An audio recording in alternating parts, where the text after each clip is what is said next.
Bonjour. Il y a 5 ans et demi, j'ai fait une vidéo pour la réparation d'un Rowenta Silence Force Compact. Mais je vois que les Rowenta sont souvent d'un démontage similaire. Il y a 5 ans et demi, c'était le câble électrique qui était cassé au milieu. Mais là, c'est le moteur qui semble être détérioré. Il s'est mis à pétarader et puis maintenant l'aspirateur ne marche plus du tout. Alors je vais faire un petit récapitulatif du démontage. Il y a 12 vis. Ça se démonte avec un Torx de 15. Les 12 vis sont toutes similaires. Il faut un tournevis Torx avec une âme assez longue. J'ai été obligé de meuler le manche de celui-ci pour démonter les vis qui se trouvent les plus profondes. Une fois qu'on a démonté le capot, on déclipse l'enjoliveur ici, un des deux côtés. On a ici le filtre. Le filtre, il s'enlève tout seul. Il suffit d'appuyer ici pour enlever le deuxième filtre.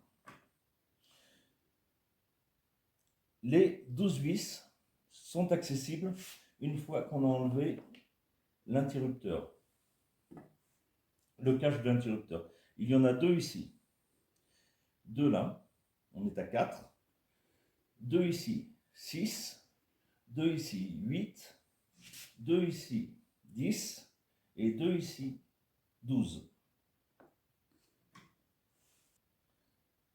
Les 12 vis enlevées, on va pouvoir soulever le capot supérieur.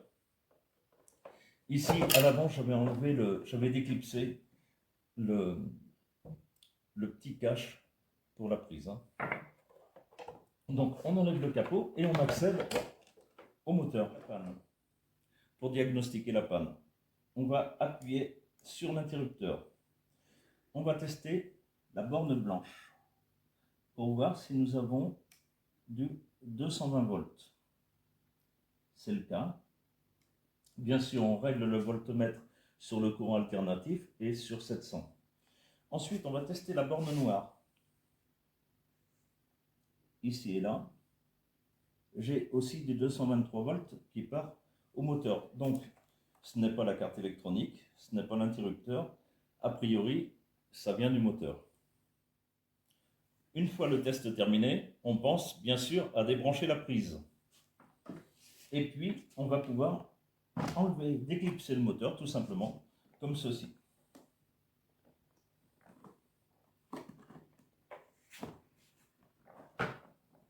Voilà. On retire l'enrouleur en le déclipsant aussi, à l'avant et à l'arrière.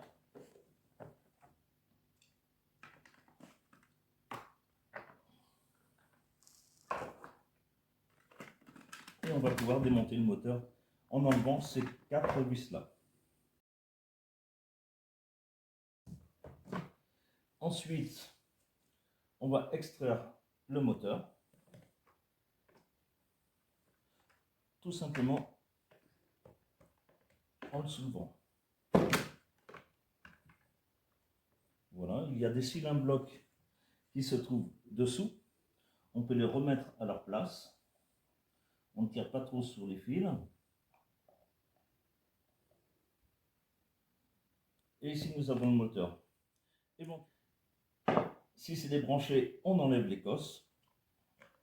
Et puis, on va pouvoir enlever les 2 vis qui sont ici pour extraire le matériel qui tient le moteur. Allez, un petit coup de blanco. Ici, et puis là. Et puis là. Ensuite, on termine d'enlever la bride.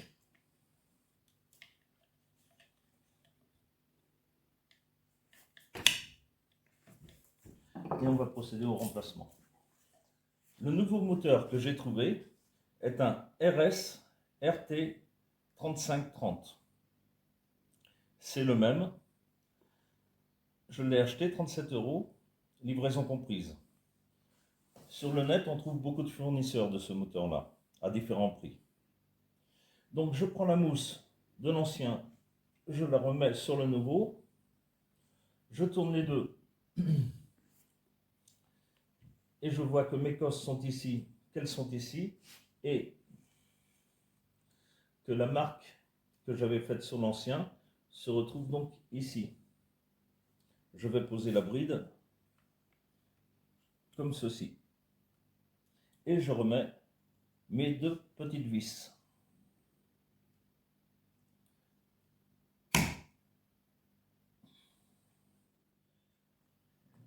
Une fois les deux vis placées, je vérifie que mes deux cylindres blocs sont bien placés dans le fond. Et là, je peux brancher mes cosses.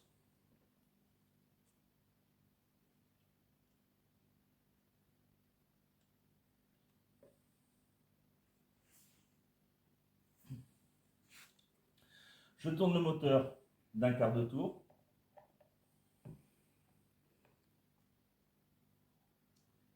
Et je le repose dans son emplacement initial.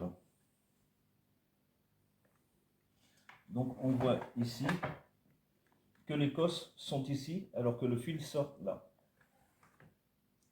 Maintenant je vais pouvoir replacer le capot.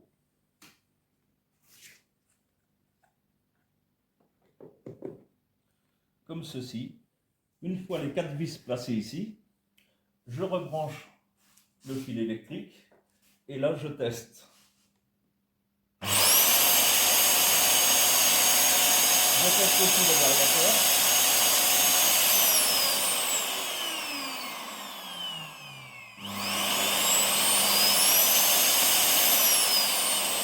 Tout fonctionne. Je peux donc débrancher. Je place ensuite l'enrouleur bien sur le flanc du moteur et je remets le tout à sa place, dans son ensemble.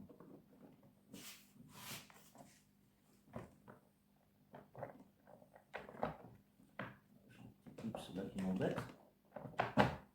Et voilà.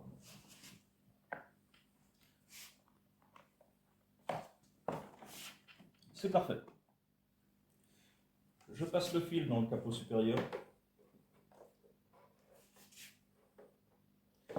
Je vérifie que les fils ne vont pas être coincés. Et délicatement, je remets le capot supérieur.